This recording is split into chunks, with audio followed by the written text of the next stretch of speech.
नमस्कार, आर-पी किचनमध्ये आपलं स्वागत आहे. तर मी आज मुगाची आमटी बनवणार आहे. तर कोणतंही वाटण न बनवता मी इथं आमटी बनवणार आहे. यासाठी इथे 1 कप भरून मी मूग डाळ घेतलेली आहे. आता इथं स्वच्छ धुवून घ्यायचे. आता कुकरमध्ये टाकून 1 ग्लासभर पाणी टाकायचे. मध्यम गॅसवर 2 शिट्ट्या करून घ्यायच्यात.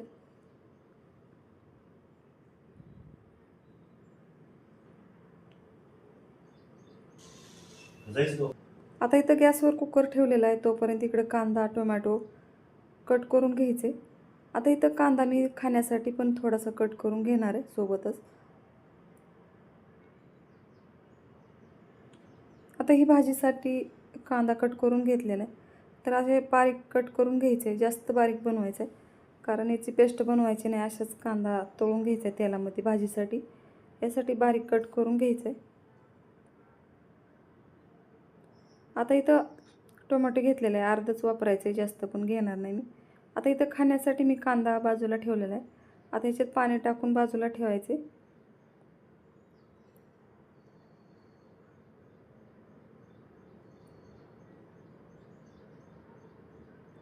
आता इथं लसूण, अद्रक आणि खोबरं घेतलेलं आहे, वाटून घ्यायचं ही फोडणीसाठी. आता डाळ पण एकदम छान असं शिजलेली आहे. फक्त 2 शिट्ट्या करून घेतल्यात मी मध्यम गॅसवर. आता ह्याच्यामध्ये गरम पाणी टाकून घ्यायचे. तर मी आधीच गॅसवर गरम पाणी करण्यासाठी ठेवलं होतं. आता ही डाळ एकजीव करून घ्यायची. गॅसवर कढई ठेवलेली आहे. आता तेल आवडीनुसार कमी जास्त करू शकता. आता इथे मी 2 पळी तेल टाकलेलं आहे.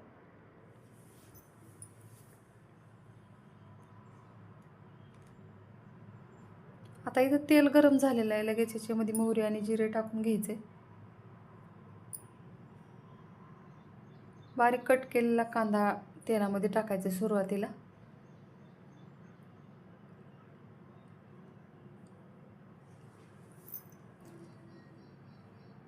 आता ही कांदा तळत आल्यावर याच्यामध्ये थोडंसं लसूण, अद्रक आणि खोबऱ्याची पेस्ट बनवलेली आहे ती टाकून घ्यायची.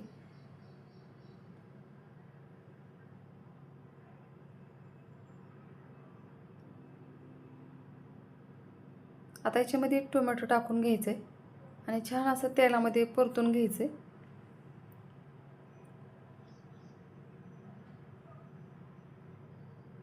आता कढीपत्ता टाकलेला आहे.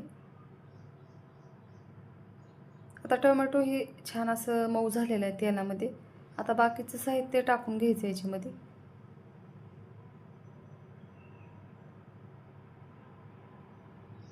घरगुती काळा तिखट टाकले 1 चमचा. तर सपक असेल तर थोडंसं जास्त टाकलं तरी चालते. आता अर्धा चमचा गरम मसाला, अर्धा चमचा घरकुल मसाला टाकला आणि धने जिरे पावडर अर्धा चमचा टाकलेला आहे. आता थोडीशी कोथिंबीर तेलामध्ये टाकून घ्यायची. आता हे तेलामध्ये छान असं परतून घ्यायचे मसाला आणि कोथिंबीर. त्यामुळे मसाल्याचा कच्चा वास येत नाही आणि एकदम छान वास येतो. चवीनुसार मीठ टाकायचे.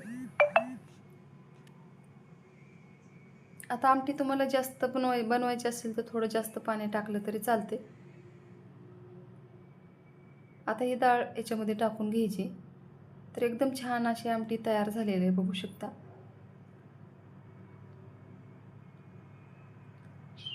आता वरून थोडीशी कोथिंबीर टाकायची आणि इथं आमटी तयार झालेली आहे, बघू शकता. आता 5 ते 10 मिनिटाला असं शिजवून घ्यायचं. थोडंसं मसाले, मीठ आणि सगळं एकदम छान असं मिक्स होतं.